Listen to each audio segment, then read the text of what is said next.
एक बात मेरी समझ में नहीं आ रही है कि तुमने मुझसे आखिर इतना बड़ा झूठ बोला क्यों? सचिन, मैंने तुमसे कोई झूठ नहीं बोला। तुम्हारे हाथों जिसका कत्ल हुआ वो कोई गुंडा मवाली नहीं बल्कि एक सीबीआई ऑफिसर था, और ये बात तुम अच्छी तरह जानते थे। मेरा यकीन करो सचिन।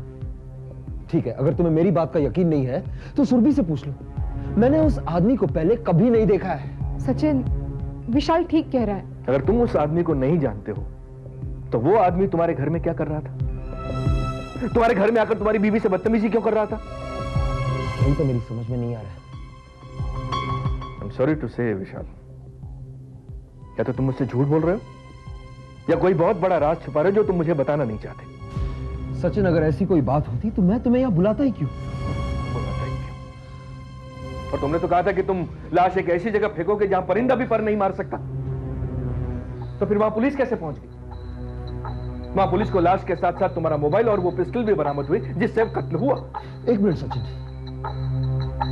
मुझे अच्छी तरह याद है कि उस आदमी के हाथ में रिवॉल्वर था और मैंने लाश के पास भी रिवॉल्वर फेंका था। यस। पुलिस को वहां पिस्टल कैसे मिला? अच्छी तरह याद है। हाँ सचिन, मुझे अच्छी तरह याद है।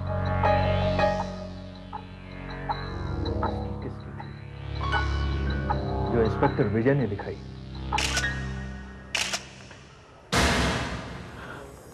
ये पिस्टल मेरी है शर्मा, जिस पर मैंने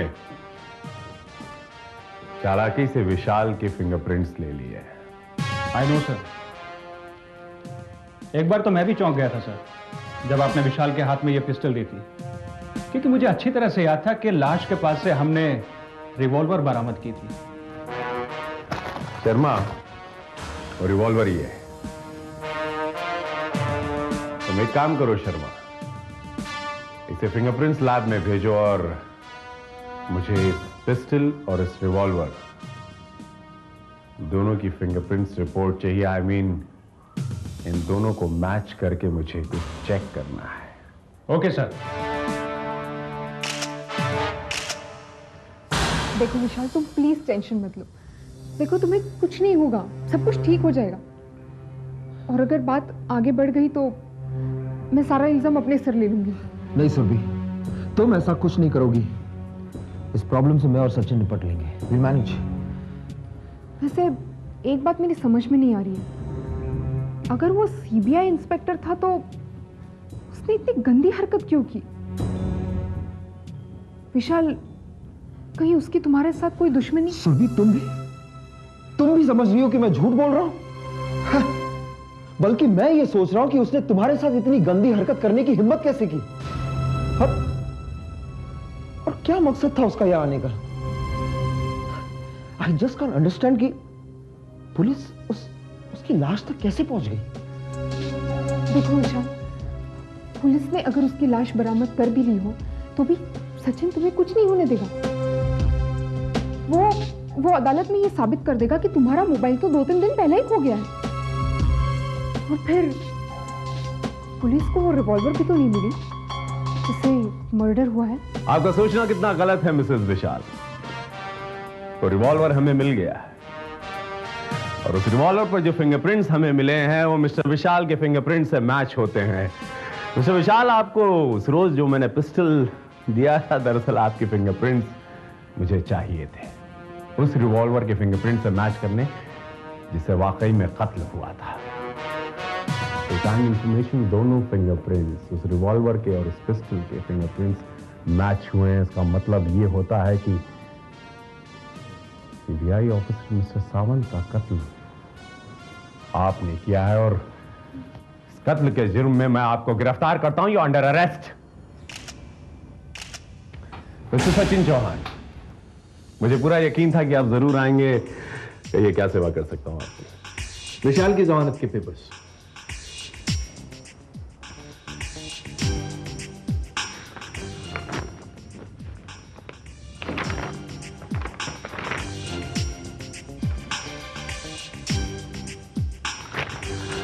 मिस्टर चौहान, आपने अपने दोस्त अपने क्लाइंट मिस्टर विशाल को जमानत तो दिलवा दी, लेकिन let me remind you again, आप उन्हें सजा से नहीं बचा सकते हैं।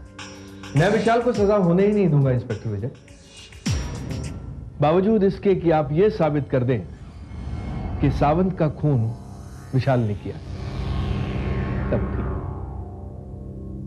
क्योंकि इंस्पेक्टर विजय, हर कत्ल के पीछे एक मकसद होता है और उसे अदालत में साबित करना पड़ता है, और आपके पास ऐसा कोई सबूत नहीं है जिसकी बिना पर आप यह साबित कर सकें कि इस कत्ल के पीछे का मकसद क्या था। वेल मिस्टर चौहान, आपकी ये तमन्ना भी बहुत जल्द पूरी हो जाएगी। फिलहाल तो आप ये जमानत की कार्रवाई पूरी करें ताकि मैं विशाल को यहां से ले जा सकूं। Sure mister Chauhan. चौहान साहब, आप तो जानते हैं कानूनी कार्रवाई में थोड़ा वक्त लगता है, इसीलिए आप दोनों को थोड़ी देर बाहर इंतजार करना होगा, प्लीज। श्योर। आइए।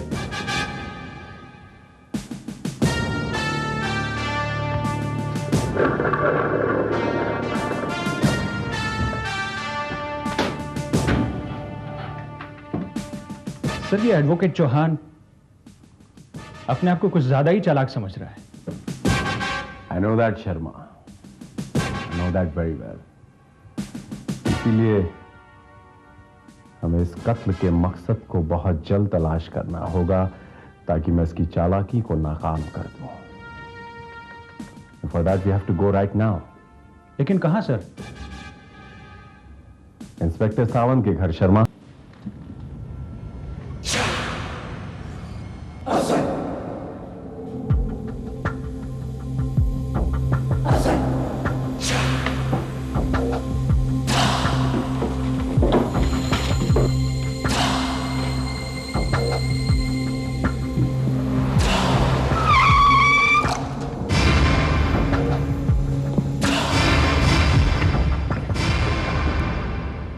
लाइट ऑन करो। Yes sir.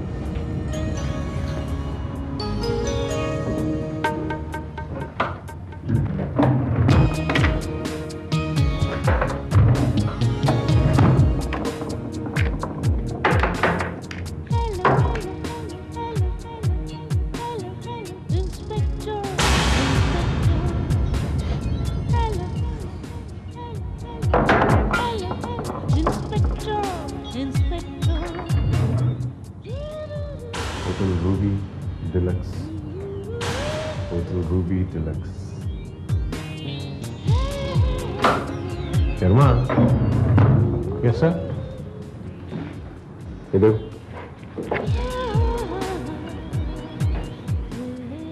घर की सारी जरूरतों की चीजें जो यहां पर पाई गई हैं, सब पर होटल रूबी डिलक्स लिखा। Yes sir.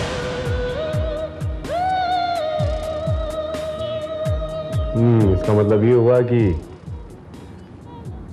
Sawant hotel Ruby का रोजाना का कस्टमर था। आई मीन वहां पर रोज जाता था, और हो सकता है उनके होटल के मालिकों ने सावंत पर खास ख्याल रखा था। आई थिंक सर, ऐसा भी हो सकता है कि सावंत होटल के मालिक का खास दोस्त हो। शर्मा, ये तो हमें होटल रूबी जाकर ही पता चलेगा कि सावंत असल में क्या था, और शायद सावंत की मौत का कारण भी हमें वहीं पता चले। Let's go to hotel Ruby. Yes sir.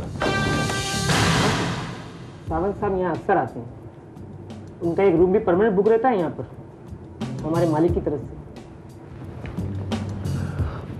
मालिक की तरफ से? आपके होटल के मालिक का नाम क्या है और इस वक्त कहाँ मिलेंगे? उनका नाम है राम शेट्टी।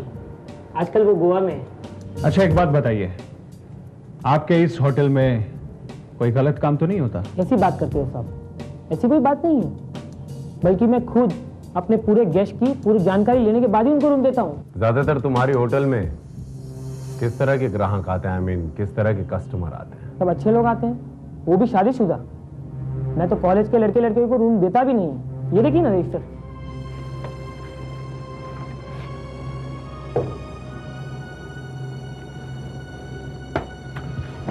आप इन्हें जानते हैं? विशाल साहब, ये तो अक्सर आते हैं अपनी मिसेज को लेकर, और उनका कमरा भी हमेशा बुक रहता है। उनका कमरा भी बुक रहता है? कमाल है सर। अपने ही शहर में अपने घर से चंद कदमों की दूरी पर मिस्टर विशाल और उनकी धर्मपत्नी इस होटल में आते हैं, जिनके नाम पर एक परमानेंट रूम भी बुक है, और जबकि उनके घर में तो उन दोनों के अलावा कोई तीसरा भी नहीं है। नहीं शर्मा, मिस्टर विशाल अपनी धर्मपत्नी सुरभि के साथ इस होटल में नहीं आते होंगे, बल्कि किसी और स्त्री के साथ आए होंगे, और शायद वो और सावंत की मौत का कारण बन गया होगा। एडवोकेट चौहान साहब, आपको मैंने पहले ही कहा था कि इस बार आप अपने दोस्त अपने क्लाइंट मिस्टर विशाल को नहीं बचा सकते, क्योंकि इनकी गर्दन इंस्पेक्टर विजय के शिकंजे में है। एक बार तो आपने इन्हें जमानत दिलवा दी, लेकिन इस बार आप इन्हें जमानत क्या, आप इन्हें सजा से भी नहीं बचा सकते हैं। इंस्पेक्टर विजय, ये तो वक्त ही बताएगा कि विशाल को सजा होती है या फिर वो बाइज्जत बरी होता है, क्योंकि इस बार भी आपके पास ऐसा कोई पुख्ता सबूत नहीं है जिसकी बिना पर आप यह साबित कर सकें कि इस कत्ल के पीछे का मकसद क्या था, एंड दैट इज इंपॉर्टेंट। सबूत? चौहान साहब, आपके दोस्त के खिलाफ हमारे पास कई सबूत हैं। चलो शुरू करते हैं। आपके दोस्त की एक गंदी आदत है, गंदा खेल रोज खेलते हैं। रोज नई लड़की को अपनी पत्नी बनाकर रूबी होटल में कमरा बुक करके अय्याशी करने की इनकी आदत है। यही बात जब हमारे सीबीआई ऑफिसर सावंत को पता चली, उनके घर गए उनकी पत्नी सुरभि को बताने के लिए, उसके पहले कि वो कुछ कह पाते इन्होंने उसी का सर्विस रिवॉल्वर निकालकर उस पर फायर कर दिया। सचिन, इंस्पेक्टर विजय की बात पर विश्वास मत करना। मैं रूबी होटल कभी गया ही नहीं हूं। मैं जानता था कि आप चिल्लाओगे। शर्मा। Yes sir.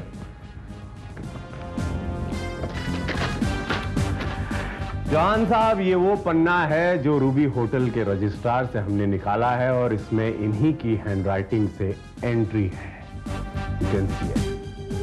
और चौहान साहब, यही सबूत यह साबित करता है कि हमारे सीबीआई ऑफिसर सावंत का कत्ल एक सोचा समझा कत्ल था। You killed him. यस। इतना बड़ा झूठ, अपनी पत्नी के साथ इतना बड़ा धोखा। सचिन मेरा यकीन। बस विशाल, बस। शुरू से ही मुझसे झूठ बोलते रहे। तुमने मुझसे यह कहा कि तुम सावंत को जानते तक नहीं, जबकि तुम सावंत को जानते थे। तुमने यह बात भी मुझसे छुपाई कि सावंत एक सीबीआई ऑफिसर है। तुमने हमेशा झूठ का सहारा लेकर मेरी दोस्ती का नाजायज फायदा उठाया। मैं सच कह रहा हूं सचिन, तुम्हें मेरी बात पर यकीन क्यों नहीं होता? सुरभि, तुम ही समझाओ उसे। सचिन, बचा लो मुझे, प्लीज बचा लो। सॉरी विशाल, अब मैं तुम्हारी कोई मदद नहीं कर सकता।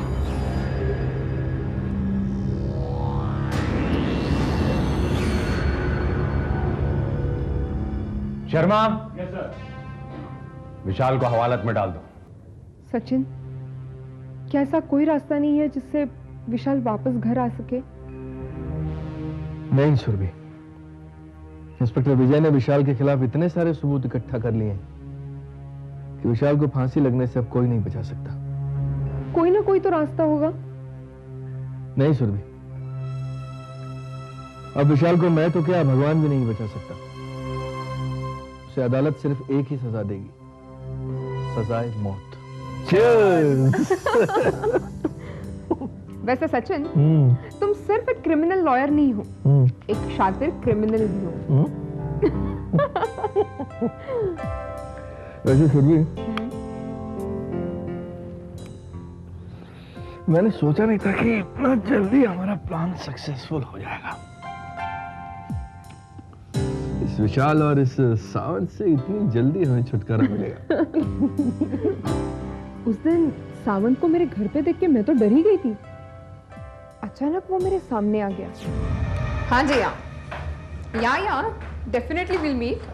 Okay bye. तुम यहाँ कैसे आ गए? क्या करता, फोन पे तो तुम ठीक से बात करती नहीं, तो मुझे ही आना पड़ा। देखो सावंत, मैं तुम्हें इतने पैसे एक साथ नहीं दे सकती। ठीक है, तुम्हारे वो फोटो की कीमत तो मैं किसी और से वसूल कर लूंगा। हो सकता है तुम्हारे पति ही मुझे इस फोटो की इतनी कीमत दे सके जितनी की तुम ना दे सको। देखो सावन, प्लीज समझने की कोशिश करो। देखो, मेरे पास सचमुच इतने पैसे नहीं है। प्लीज मेरा यकीन करो, प्लीज। तो ठीक है, अगर तुम्हारे पास पैसे नहीं है तो क्या हुआ? तुम्हारे पास तो हुस्न की इतनी दौलत है, बस थोड़ी सी दौलत इसमें से मुझे दे दो। नहीं सावन। विशाल को सामने देखते ही मैंने फैसला कर लिया कि यही वक्त है दोनों से छुटकारा पाने का। सावंत अगर विशाल को मार देता तो भी हमारा ही फायदा था, क्योंकि उसके बाद हमें इस बात का डर नहीं रहता कि ये सावंत जाके विशाल को हमारा राज बता देगा। क्योंकि विशाल एक ऐसा आदमी था जिसको राज पता चलने से हमें नुकसान पहुंच सकता था। विशाल ने सावंत को मार दिया, इसमें भी हमारा ही फायदा हुआ। एक, सावंत से हमेशा हमेशा के लिए छुटकारा, और दूसरा, सावंत के कत्ल के जुर्म में विशाल को सजाए मौत। लेकिन सुरभि, एक बात माननी पड़ेगी, ये सावंत था बड़ा कमीना आदमी। जब मैंने उसके घर की तलाशी ली तो वहां पर मुझे बहुत सारे कपल्स के फोटोग्राफ्स मिले जिन्हें वो हमारी तरफ ब्लैकमेल करता होगा। सचिन, इसका मतलब होटल का मालिक और सावंत आपस में मिले हुए थे। हमारे जैसे जो भी लोग उस होटल में जाते थे, उनके छुपे कैमरा से फोटोग्राफ्स लेना और फिर उन्हें ब्लैकमेल करना उनका साइड बिजनेस था।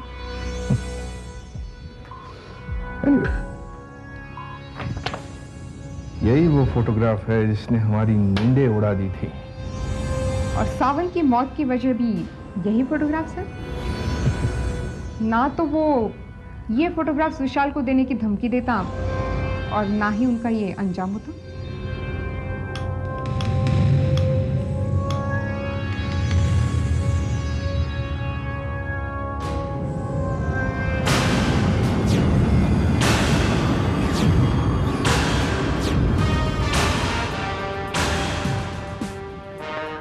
इतनी जल्दी भी क्या है मिस्टर चौहान अपनी चिता जलाने की? इंस्पेक्टर विजय, तुम? जी हाँ, काफी देर से दरवाजे के पीछे खड़ा था, आप दोनों की इस प्रेम कहानी, इस लव स्टोरी को सुन रहा था और साथ ही में ये सोच रहा था चौहान साहब की एक इंसान का जमीर कितने नीचे गिर सकता है। आपको शक तो मुझे उसी दिन हो गया था जिस दिन मैंने उस होटल के रजिस्टर को चेक किया। बहुत अच्छी नकल करते हैं आप विशाल की सिग्नेचर की। Am I right? No, you are wrong. मैंने होटल के किसी रजिस्टर पर साइन नहीं किए, और अगर करूंगा तो अपने नाम से। विशाल के नाम से क्यों? क्यों? जवाब लाया।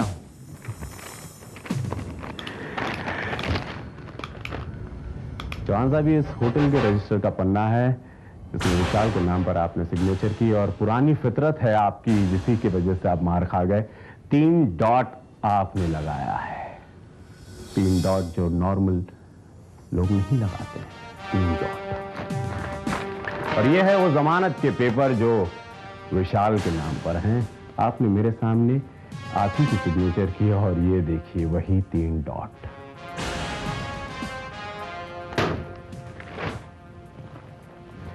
विशाल की गिरफ्तारी तो एक नाटक था, क्योंकि मैं जानता था कि विशाल की गिरफ्तारी और सावंत की मौत के बाद आप दोनों की जिंदगी में खुशियों के बाहर आ जाएगी। और पुरानी कहावत है, खुशी दौलत हर इंसान को हजम नहीं होती, आपको भी नहीं हुई है। मिस्टर चौहान, सावंत का कत्ल भले ही विशाल ने किया, लेकिन विशाल को कत्ल के लिए मजबूर करने वाले, उसे कत्ल के लिए उकसाने वाले आप दोनों हैं। और एक क्रिमिनल लॉयर होते हुए यह बात आप अच्छी तरह से जानते होंगे कि कत्ल करना जितना बड़ा जुर्म है, कत्ल के लिए उकसाना उससे भी बड़ा जुर्म है। और इस जुर्म में, इस कत्ल के जुर्म में मैं आप दोनों को गिरफ्तार करता हूं। You both are under arrest.